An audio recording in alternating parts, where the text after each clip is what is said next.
Carta de Paulo aos Colossenses, capítulo 3, versículo 12, até o versículo de número 17. Revesti-vos, pois, como eleitos de Deus, santos e amados, de ternos afetos de misericórdia, de bondade, de humildade, de mansidão, de longanimidade. Suportai-vos uns aos outros, perdoai-vos mutuamente, caso alguém tenha motivo de queixa contra outrem. Assim como o Senhor vos perdoou, assim também perdoai vós. Acima de tudo isto, porém, esteja o amor, que é o vínculo da perfeição. Seja a paz de Cristo o árbitro em vosso coração, a qual também fostes chamados em um só corpo, e sede agradecidos. Habite ricamente em vós a palavra de Cristo, instruí-vos e aconselhai-vos mutuamente em toda a sabedoria, louvando a Deus com salmos e hinos e cânticos espirituais com gratidão em vosso coração. E tudo o que fizerdes, seja em palavra, seja em ação, fazei-o em nome do Senhor Jesus, dando por ele, por Jesus, graças a Deus Pai. Até aqui, até o versículo 17, que o Senhor nos abençoe e que Ele esteja aplicando a porção lida da sua santa e bendita palavra. Amém. Meus irmãos, minhas irmãs, em sua soberania, Deus ele faz uso de meios para cumprir a sua vontade, para cumprir os seus propósitos. Inclusive ontem, no estudo que nós tivemos com os homens, a gente considerou justamente esse princípio bíblico, vamos assim dizer. Ou seja, o Deus que é soberano, o Deus que pode tudo e todas as coisas, ele faz uso dos meios para que assim o seu propósito ele venha e venha ser alcançado, ele venha e venha ser cumprido. Na prática, meus irmãos, meus amigos, significa dizer que aquele que determina o que vai acontecer é o mesmo, que designa os caminhos como as coisas elas vão acontecer. Isso é verdade em todas as áreas que a gente pode observar a soberania de Deus sendo exercida. A gente pode ver, por exemplo, na obra da salvação, onde o Deus que decreta a nossa redenção é o mesmo Deus que determina os meios através dos quais essa salvação ela se dará na nossa vida, mas não só na salvação, também na obra de santificação que Deus ele está a operar em cada um de nós que somos salvos em Cristo Jesus. Falando de forma mais direta, falando de forma mais específica, em relação à santificação, meus irmãos, meus amigos, é Deus quem se responsabiliza em nos transformar à imagem de Jesus Cristo. Deus ele é soberano e dentro da obra de santificação, ele é a pessoa que se responsabiliza em nos transformar à imagem de Cristo, que é o processo da santificação em si. Para tanto, o que é que Deus faz? Ele usa meios, ele usa caminhos para que a sua graça, o seu favor imerecido, opere em nós, nos fazendo cada vez mais parecidos com o nosso Redentor. Dentre esses meios, irmãos e amigos, pelos quais Deus ele opera, para que ele possa nos santificar e nos santificar cada vez mais, nós podemos chamar a atenção para as Escrituras Sagradas, para a Palavra de Deus, para a Bíblia Sagrada.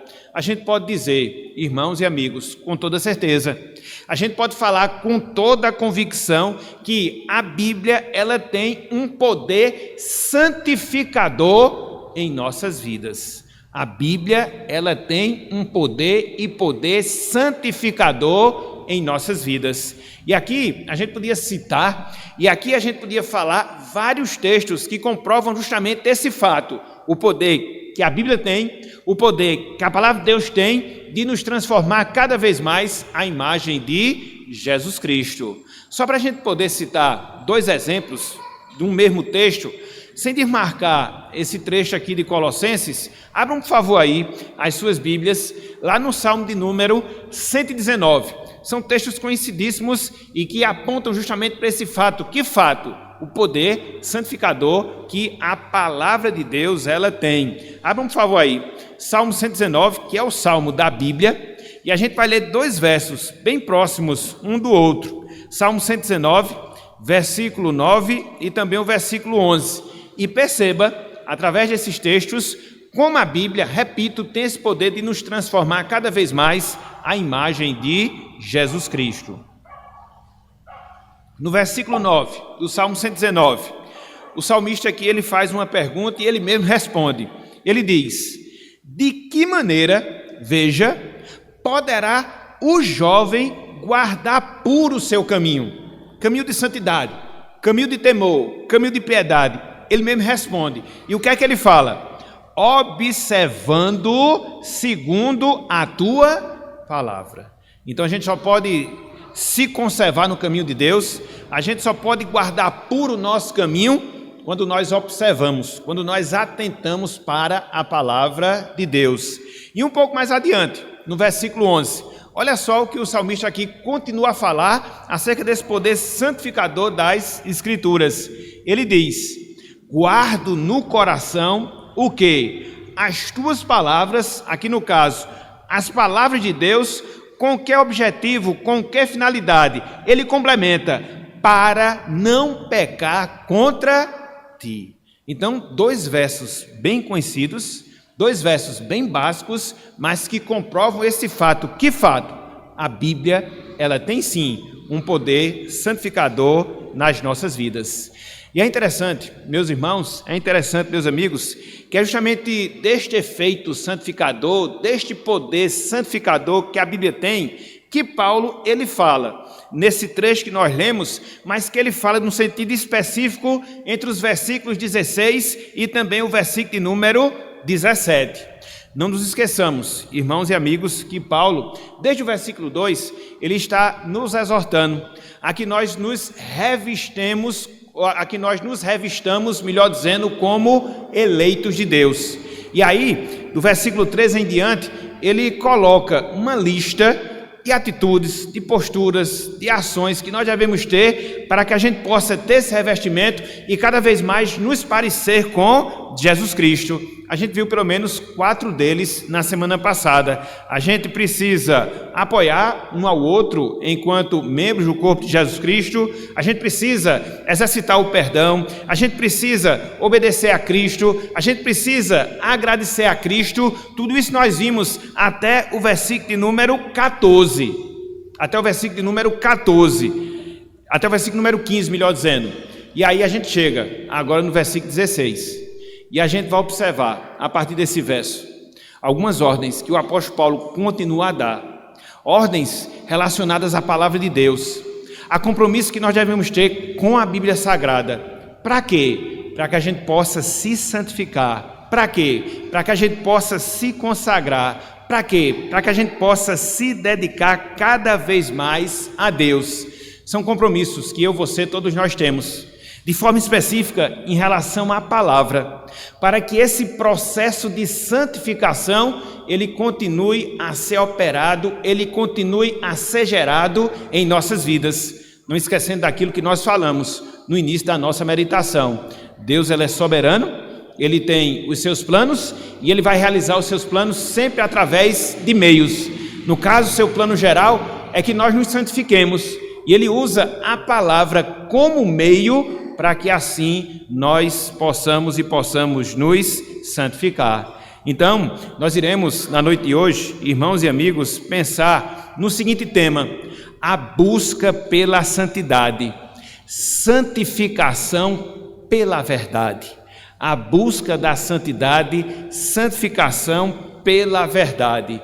Então, eu queria que nós considerássemos 1, 2, 3, 4 passos que nós devemos dar, de forma específica, em relação à palavra, para que a gente possa ser santificado por ela e assim cumprir uma das grandes metas espirituais que nós temos de nos parecer cada vez mais com Jesus Cristo. E aí fica a pergunta, e aí fica a indagação: quais são então essas atitudes? Quais são então esses compromissos? Quais são então esses deveres que nós temos enquanto cristão em relação à palavra, para que Deus esteja operando em nós cada vez mais a sua santificação? Em primeiro lugar, meus irmãos, em primeiro lugar, meus amigos, nós devemos ser morada da palavra. Em primeiro lugar, nós devemos ser morada da palavra. Veja aí o que Paulo nos orienta na primeira parte do versículo 16. Colossenses capítulo 3, a primeira parte do versículo 16. Ser morada da palavra. Ele diz, versículo 16: habite ricamente em vós a palavra de Cristo. Habite ricamente em vós a palavra de Cristo. Aqui, nessa primeira frase, Paulo ele está nos admoestando, Paulo ele está nos exortando a quê? A que os nossos corações, meus irmãos, minhas irmãs, eles sejam morada, casa da palavra de Deus, das Escrituras Sagradas. Essa é a ordem direta que Paulo está aqui a nos dar, que nós possamos fazer do nosso coração, que nós possamos fazer do nosso interior uma morada da palavra de Deus. É interessante porque dentro desta ordem a gente observa pelo menos duas coisas. Em primeiro lugar, a gente observa que essa ordem que Paulo nos dá para que nós sejamos morada da palavra de Deus, ela é, meus irmãos, ela é, meus amigos, uma ordem, e uma ordem de caráter contínuo. Então, quando Paulo diz, habite ricamente em vós a palavra de Cristo, em outras palavras, é como que ele estivesse dizendo, habite continuamente, habite sempre a palavra de Cristo em seus corações. Aqui a ideia é de a palavra de Deus habitar e continuar habitando. A palavra de Deus morar e continuar morando no nosso coração. A Bíblia, meus irmãos, meus amigos, ela não pode ser um visitante semanal nas nossas vidas. Quando a gente vem, por exemplo, para a igreja, seja na escola dominical, seja no culto à noite ou nos dois trabalhos, e a gente abre a Bíblia, ouve a Bíblia, escuta a Bíblia e aprende um pouco da palavra de Deus. Isso é importante, sim, isso é fundamental para o nosso crescimento espiritual, sim, mas não só isso. Não são habitações esporádicas, não, jamais. A palavra de Deus, ela deve ser um morador permanente nas nossas vidas, um morador permanente nos nossos corações. É algo com o qual nós devemos nos envolver continuamente na nossa vida, em todos os momentos, em todos os instantes. Então, essa ordem que Paulo dá, para que nós sejamos morada da palavra de Deus, é uma ordem, em primeiro lugar, de caráter contínuo. Mas não só isso. Em segundo lugar, é uma ordem de caráter completo. É por isso que o apóstolo Paulo usa a palavra ricamente. Literalmente falando, essa palavra ricamente significa abundantemente, no seu sentido completo, no seu sentido cheio, o transbordar, vamos assim dizer, da palavra de Deus. Então, as Escrituras Sagradas, irmãos, as Escrituras Sagradas, amigos, elas devem preencher todas as áreas da nossa vida no seu sentido inteiro, no seu sentido completo. Ela deve estar presente constantemente nos nossos corações, comandando aquilo que a gente fala, comandando aquilo que a gente pensa, comandando aquilo que a gente faz, comandando aquilo que a gente sente dentro dos nossos corações. Então, é um habitar completo, envolvendo todo o nosso ser, no seu sentido inteiro, absolutamente falando. Então, quando Paulo dá essa ordem, que ordem? Que nós sejamos morada da palavra, ele está nos ensinando justamente isso, que a gente deve ser continuamente morada da palavra e que a gente precisa ser completamente morada e morada da palavra.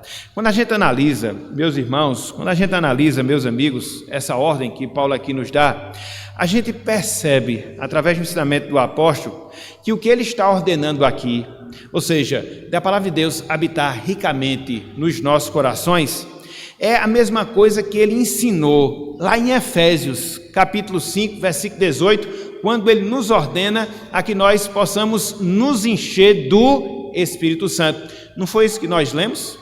Lá em Efésios capítulo 5, agora há pouco, na nossa leitura devocional, que nós devemos nos encher do Espírito Santo. Então, esse texto aqui de Colossenses 3, 16 e 17, ele corresponde ao texto lá de Efésios capítulo 5, versículo 18 em diante, acerca de uma vida cheia do Espírito Santo. Em outras palavras, é como que Paulo estivesse dizendo que ser cheio do Espírito Santo é ser cheio da palavra. Ser cheio do Espírito Santo é ser cheio das Escrituras Sagradas nos nossos corações.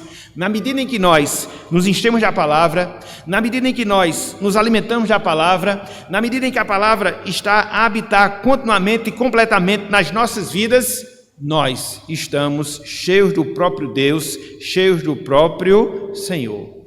Na prática, meus irmãos, na prática, meus amigos, significa dizer que os ensinos da palavra, a obra de Jesus Cristo que nos é revelada pela palavra, o exemplo de Jesus Cristo que nos é ensinado pela palavra, as promessas que nós temos na palavra de Deus, tudo isso devem fazer morada em nossas vidas, devem fazer morada em nossos corações. Mas aí fica a pergunta, mas aí fica a indagação, mas aí fica o questionamento: na prática, como é que isso acontece? Como é que eu me torno morada da palavra de Deus? É simples, meus irmãos, é simples, meus amigos.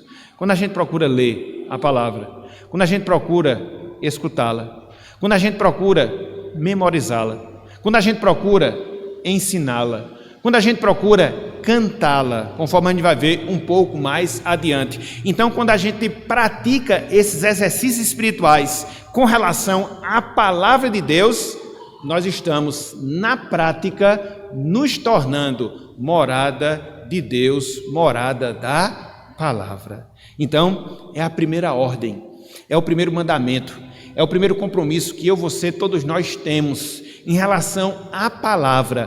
Para quê? Para que nós tenhamos uma vida santificada. Ela tem, repito, que morar no nosso coração, contínua e completamente. E diante disso, meus irmãos, diante disso, minhas irmãs, fica uma pergunta extremamente importante, fica uma pergunta extremamente necessária: como é que nós estamos nos comportando em relação à palavra de Deus? Será que nós estamos de fato sendo morada da palavra? Será que nós estamos tendo um compromisso, uma responsabilidade sérias em relação à palavra de Deus? No sentido de dedicar tempo a ela, no sentido de se instruir através dela, no sentido de que está guardando-a nos nossos corações e nas nossas mentes. Isso parece ser uma coisa básica, isso parece ser uma coisa basilar. Contudo, a gente percebe que é um desafio muito grande que nós temos ao longo da nossa vida cristã, ao longo da nossa existência aqui nesse mundo. Por quê? Surgem tantas coisas, tantos compromissos, tantas responsabilidades que procuram nos tirar desse contato, que procura nos tirar da presença de Deus através da sua palavra. E ela acaba sendo algo esporádico, ela acaba sendo algo acidental na nossa vida, quando deveria ser algo prioritário. Então, fica, meu irmão, fica, minha irmã, esse desafio. Que desafio? Sejamos morada da palavra de Deus. Se a gente já conhece da Bíblia, tudo bem, tudo ótimo, graças a Deus por isso. Conheçamos ainda mais. Se nós temos um conhecimento básico da Bíblia em relação à nossa vida, que nós possamos aprofundar esse conhecimento. Uma coisa a gente não pode esquecer: a gente não pode viver uma vida santificada a parte da palavra. Repito, a gente não pode viver uma vida santificada à parte distante da palavra. Então, assuma esse compromisso, assuma essa obrigação, assuma essa responsabilidade de não passar um só dia sem ler a Bíblia, de não passar um só dia sem meditar na palavra, de não passar um só dia sem se envolver com as Escrituras, e você vai ver o efeito santificador que isso vai promover em sua vida, que isso vai promover no seu coração. Então, para que a gente possa se santificar, então, para que a gente possa se consagrar a Deus, em primeiro lugar, a gente precisa fazer o quê? Ser morada e ser morada da palavra. Mas não só isso, meus irmãos, não só isso, meus amigos. Há um segundo compromisso, uma segunda responsabilidade, uma segunda incumbência que todos nós temos em relação à palavra, para que a gente possa se santificar cada vez mais.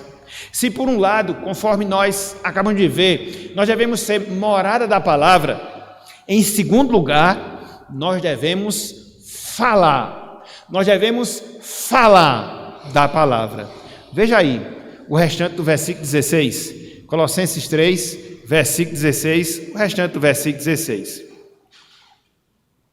Paulo assim nos diz: instruí-vos e aconselhai-vos mutuamente em toda a sabedoria.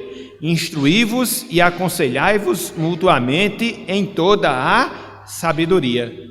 Meus irmãos, meus amigos, como consequência do enchimento promovido pelas Escrituras na nossa vida, o enchimento do próprio Espírito Santo, quando a gente faz a relação desse texto com o texto lá de Efésios, Paulo ele faz outra exortação, aqui no complemento do versículo 16. E qual é a exortação que Paulo faz aqui no complemento do versículo 16? Que o conteúdo das Escrituras, que o conteúdo da palavra de Deus, seja compartilhado entre nós, Igreja de Jesus Cristo, membros do corpo de Jesus Cristo. Aqui é mais uma daquelas ordens que nós chamamos de ordens coletivas ou ordens de caráter comunitário, que Paulo dá para todos nós que somos crentes em Cristo Jesus e que compomos a sua igreja aqui neste mundo. E a ordem é clara, repito, que o conteúdo das Escrituras ele venha a ser compartilhado entre nós. É interessante, irmãos, é interessante, meus amigos, que esse compartilhamento da palavra que Deus ele requer de nós, para que a gente possa se santificar, ele deve acontecer de duas maneiras. Ele deve acontecer de duas formas, ou através de duas maneiras, através de duas formas. Como é que a gente compartilha a palavra? Em primeiro lugar, através da instrução. Paulo diz: instruí-vos. Essa palavra aqui significa o ensino propriamente dito, de você estar ensinando a palavra e de você estar sendo ensinado acerca da palavra. Observa aqui que Paulo, ele não está se dirigindo aos líderes lá da igreja da cidade de Colossos, não. Paulo aqui ele está se dirigindo aos membros no seu sentido geral.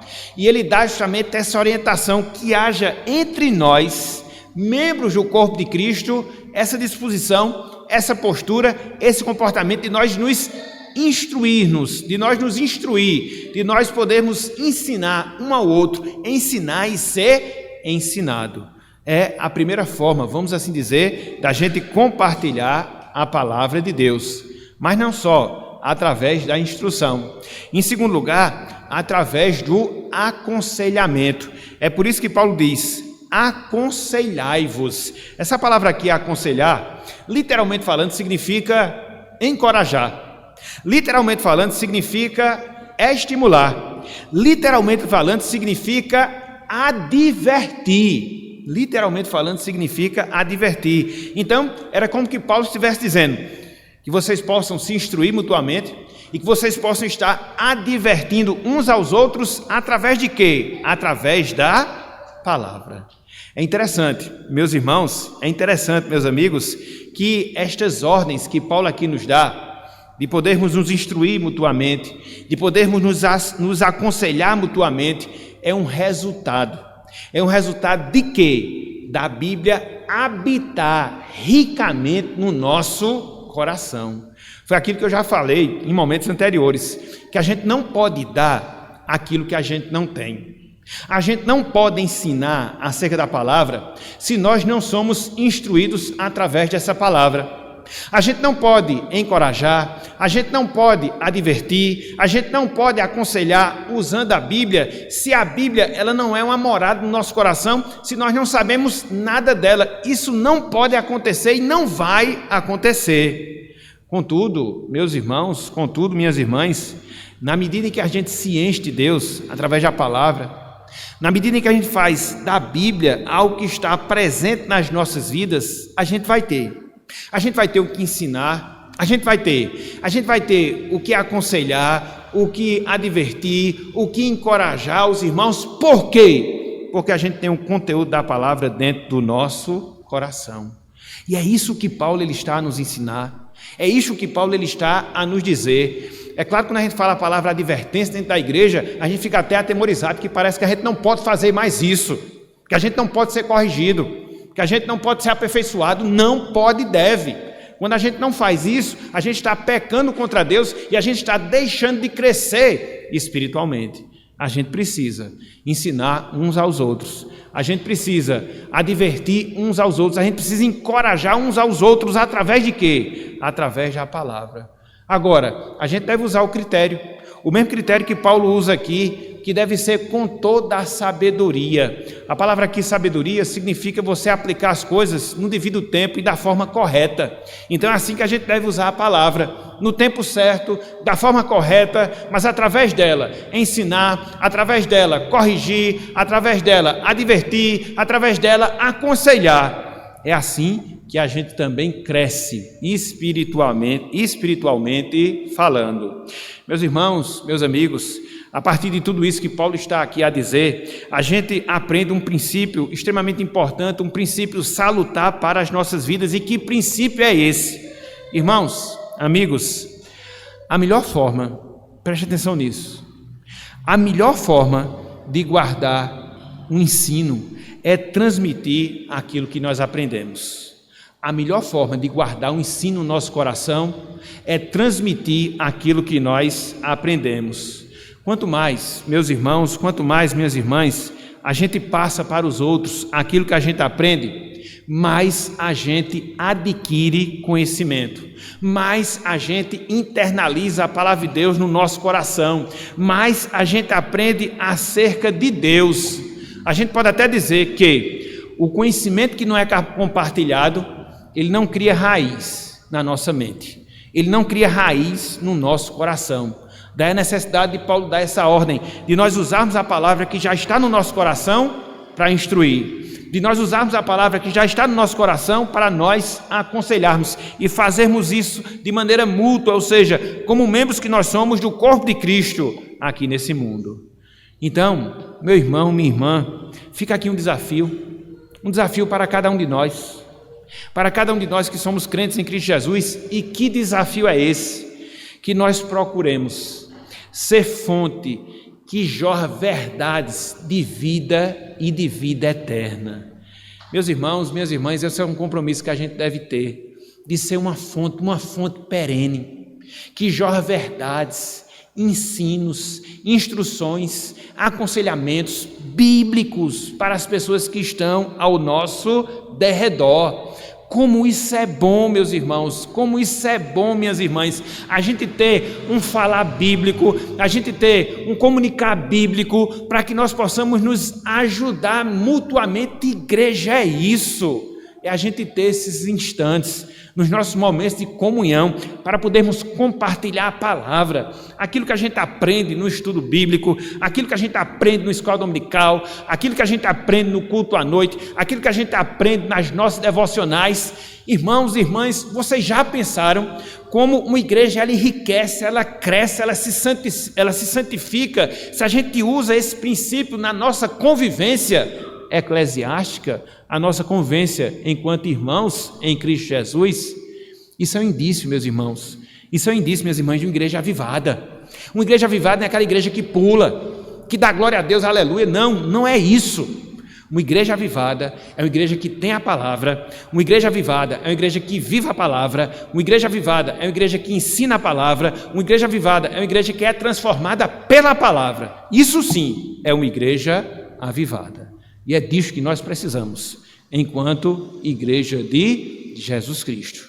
Então, quais são os compromissos que nós temos em relação à palavra para que nós possamos nos santificar? Em primeiro lugar, nós devemos ser morada dessa palavra. Em segundo lugar, nós devemos falar dessa palavra. Mas não só isso.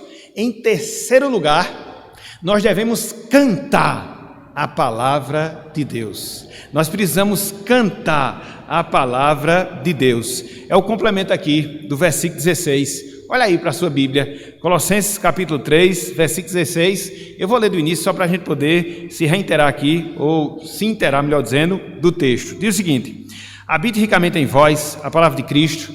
Depois, instruí-vos e aconselhai-vos mutuamente em toda a sabedoria. E olha só como o versículo aqui ele é complementado. Louvando a Deus. Como? Com salmos e hinos e cânticos espirituais com gratidão em vosso coração. Meus irmãos, meus amigos, eu não sei se vocês estão percebendo, mas aqui, nessas palavras do apóstolo Paulo, a gente observa uma sequência lógica, vamos assim dizer. Por quê? No primeiro momento, ele nos exorta a que a gente possa ser morada da palavra. Tudo bem. Uma vez que a gente é morada da palavra, o que é que a gente vai fazer? A gente vai se instruir e a gente vai se aconselhar mutuamente. Mas só isso não. A gente vai louvar a Deus através de quê? Através desta mesma palavra que está onde? Que está dentro do nosso coração. Em outras palavras, é como que o seu apóstolo Paulo estivesse dizendo: irmãos de Colossos, demais irmãos em Cristo, cante, louve a Deus através da palavra, com gratidão e gratidão em seus corações.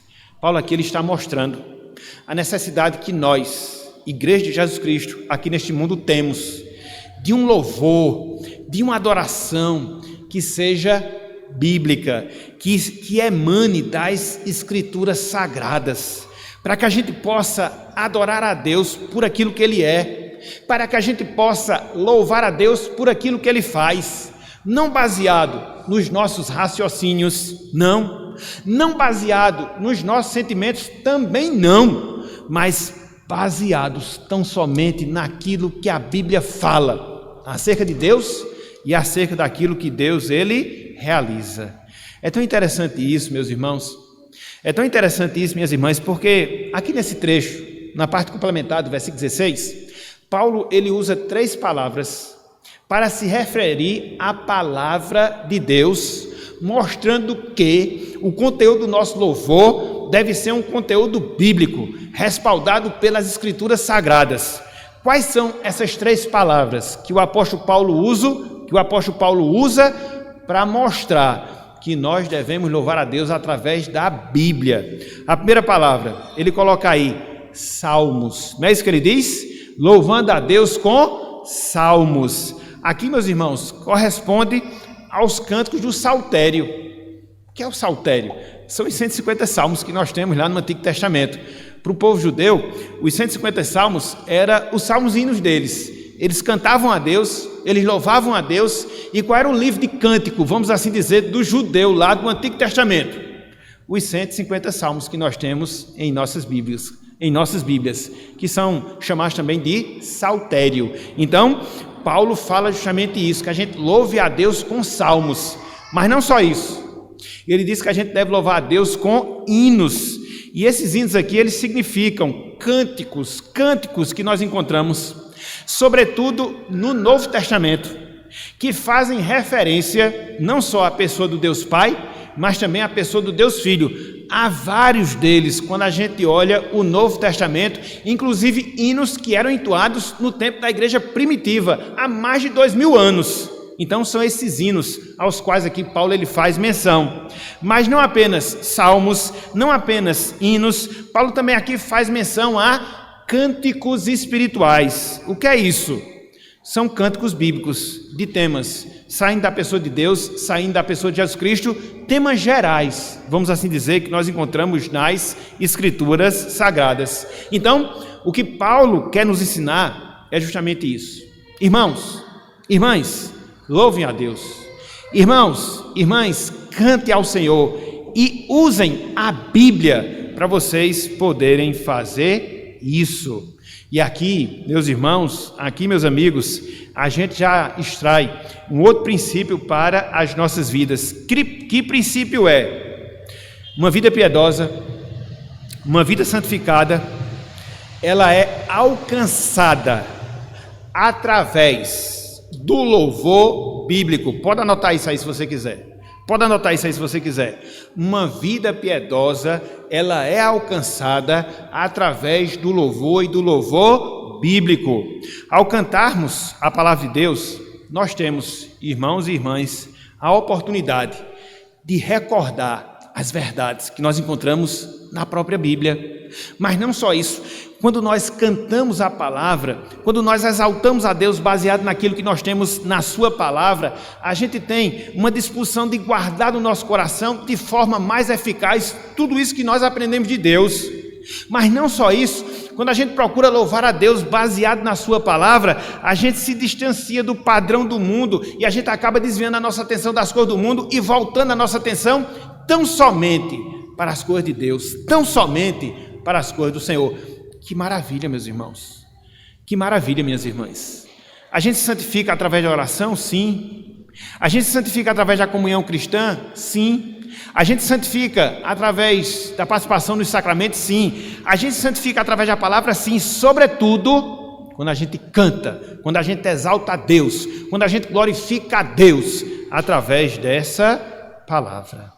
E aqui, meus irmãos, aqui, minhas irmãs, fica uma lição. Na verdade, um desafio para cada um de nós. Que desafio é? É um desafio extremamente necessário, sobretudo nos dias que a gente observa hoje, nesses dias do evangelicalismo que a gente observa hoje. E que desafio é? Meu irmão, minha irmã, seja criterioso com aquilo que você canta, para que venha servir de edificação e de crescimento espiritual para a tua vida. Seja criterioso com aquilo que você canta, para que sirva para a sua edificação e para o seu crescimento espiritual. Aqui talvez eu fale algumas coisas que choquem, melhor dizendo, alguns irmãos, mas a gente tem que falar. Nem tudo o que a gente tem hoje, entre aspas, como louvor, corresponde às verdades bíblicas. Na verdade, a gente vive uma realidade extremamente estranha, vamos assim dizer. Quando você analisa boa parte dos ditos cânticos evangélicos atuais, o que tem de heresia não é brincadeira não, mas é muita mesmo. Então, aquilo que a gente canta, a gente tem que observar. Tem isso aqui na Bíblia? Está sendo ensinado assim na palavra? Ela está mostrando que Deus é dessa forma? A teologia realmente corresponde ao ensinamento bíblico? Se sim, tudo bem. Se não, descarte. Por quê? Você vai usar um canto que você não vai se edificar? Você vai utilizar um canto que você não vai crescer espiritualmente? Que talvez seja bom para o seu balançado, que talvez seja bom para os seus sentidos, mas não é bom para o seu espírito, Então, descarte isso. Seja criterioso. É claro que quando você tem esse critério, você vai tirar um bocado de cânticos, principalmente os que são bem famosos nos dias atuais. Mas isso é bom. E se faltar opção, eu tenho uma que não vai falhar na sua quase totalidade. Salmos e hinos. A gente tem aí mais de 650 hinos para poder cantar. Todos baseados na palavra, todos respaldados na Bíblia, pelo menos a grande maioria, acho que quase 99%. Então, a gente tem esses recursos para a gente poder louvar a Deus de maneira bíblica, de maneira sadia, promovendo crescimento espiritual para as nossas vidas. Então veja, quais são os compromissos que nós temos em relação à palavra de Deus? Em primeiro lugar, ela tem que fazer morada no nosso coração. Em segundo lugar, nós devemos falar da palavra nas nossas vidas, através do ensino, através da exortação. Em terceiro lugar, nós devemos cantar a palavra, mas não só isso. Em quarto e último lugar, nós devemos seguir a palavra. Seguir a palavra. Vejam aí, versículo 17. Colossenses capítulo 3, versículo 17. A parte inicial do versículo 7, porque a parte final a gente já considerou na semana passada. Diz o seguinte: e tudo o que fizerdes, seja em palavra, seja em ação, fazei-o em nome do Senhor Jesus. Meus irmãos, minhas irmãs, meus amigos, minhas amigas, Paulo, ele admoesta a que nós possamos seguir no exemplo de Jesus Cristo. E quem é Jesus Cristo? É a palavra encarnada de Deus. Quem é Jesus Cristo? É o Verbo de Deus, é a palavra de Deus que se fez carne. É por isso que Paulo aqui nos ensina que nós devemos fazer tudo em nome de Jesus Cristo. Quando Paulo ele nos ensina acerca da necessidade que a gente tem que fazer tudo em nossa vida, seja em palavra, seja em ação, em nome de Jesus Cristo, não é que a gente deve ter essa formulazinha mágica, em nome de Jesus, infelizmente uma coisa boa, mas que acabou se tornando um jargão evangélico e que infelizmente muitas vezes é muito mal aplicado por parte das pessoas, infelizmente. A expressão em nome de, literalmente falando, significa fazer da forma ou fazer do jeito de alguém. Significa falar da forma ou falar do jeito de alguém. Então tem a ver com o nosso procedimento, copiando ou representando alguma pessoa. Então quando Paulo chega e diz que tudo que a gente falar, tudo que a gente fazer tem que ser em nome de Jesus, ele está dizendo que tudo que a gente fala, tudo que a gente faz tem que ser conforme Jesus Cristo. Não é isso que acontece? Na nossa vida cotidiana, quando a gente pede para uma pessoa nos representar, que ela possa ir em nosso nome, ela vai, nos representando, fazendo aquilo que nós iríamos fazer, falando aquilo que nós iríamos falar. Então, é esse mesmo princípio que nós temos aqui no ensinamento do apóstolo Paulo, e é justamente isso que ele está a nos exortar, que nós devemos seguir a Jesus Cristo, seguir na sua palavra, naquilo que ele falou, que nós devemos seguir a Jesus Cristo, seguir nas suas ações, no seu procedimento, ou seja, agir como ele agiu. Então veja que Paulo aqui diz que tanto aquilo que a gente fala, como também aquilo que a gente faz, deve reproduzir aquilo que a gente vê, aquilo que a gente observa no exemplo de Jesus Cristo. Meus irmãos, minhas irmãs, aqui você consegue extrair um outro princípio extremamente interessante, extremamente importante, extremamente necessário para as nossas vidas. Que princípio é? Preste atenção. Seguir no exemplo de Jesus Cristo é o caminho da santidade. Seguir no exemplo de Jesus Cristo é seguir no caminho da santidade. Meus irmãos, minhas irmãs, Cristo, ele é o padrão máximo de santidade. Cristo é o padrão máximo de santidade que já veio aqui a este mundo.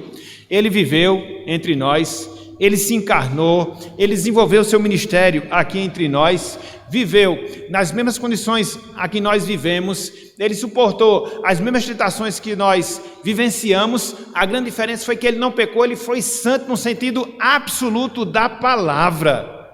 Ele agiu de maneira piedosa em tudo, absolutamente tudo aquilo que ele fez, em tudo, absolutamente tudo aquilo que ele falou. Cristo, ele foi santo. Ele foi santo nas provações da sua vida. Cristo, ele foi santo nas exortações que ele fazia. Cristo, ele foi santo diante das perseguições que ele sofria. Então, se ele é, como de fato nós defendemos a partir do ensinamento bíblico, santo em todos esses aspectos, se você segue no exemplo de Jesus Cristo, a palavra encarnada, seja na maneira que ele falou, seja na maneira que ele procedeu, qual vai ser o resultado direto na sua vida? Você vai santificar, você vai se assemelhar cada vez mais à pessoa de Jesus Cristo. É interessante, porque quando você analisa aqui esse texto de Colossenses 3, sobretudo aqui o versículo 2, quando o apóstolo Paulo nos exorta a que nós devemos nos revestir como eleito de Deus, aí ele coloca algumas virtudes que vão caracterizar a vida de uma pessoa quando ela se revestir como um eleito de Deus. E Paulo fala a virtude da misericórdia, a virtude da bondade, a virtude da humildade, a virtude da mansidão, a virtude da longanimidade. Se você pegar essas 5 virtudes aqui, no seu sentido perfeito, no seu sentido absoluto, Cristo vivenciou cada uma delas. Cada uma delas. Então, você quer ser santo? Siga na palavra. Você quer ser santo? Siga no exemplo de Jesus Cristo, que é a palavra encarnada, naquilo que ele falou, naquilo que ele fez, naquilo que ele realizou. Quanto mais você fizer isso, mais você se santifica. Irmãos, irmãs, aqui a gente encontra outro desafio para nós. Que desafio é? A gente deve ter em Jesus Cristo a referência para uma vida de santidade. A gente deve ter em Jesus Cristo a referência, o padrão, o modelo, o exemplo para uma vida de santidade. Foi justamente por causa disso que ele veio também à terra, para ser exemplo perfeito de santidade. A gente estudou isso nas nossas escolas dominicais anteriores. Ele é um exemplo perfeito de vida santa. Então, na prática, o que é que a gente deve fazer? Avaliar a sua vida, tomando como parâmetro o exemplo de Jesus Cristo. Os pensamentos que você nutre na sua mente são os mesmos pensamentos que Cristo ele nutria na mente dele? As ações que você realiza nesta vida correspondem às mesmas ações que Cristo realizava na sua vida? Os sentimentos que você tem dentro do seu coração são sentimentos que a gente pode também verificar na vida de Jesus Cristo? Se sim, tudo bem, meus irmãos.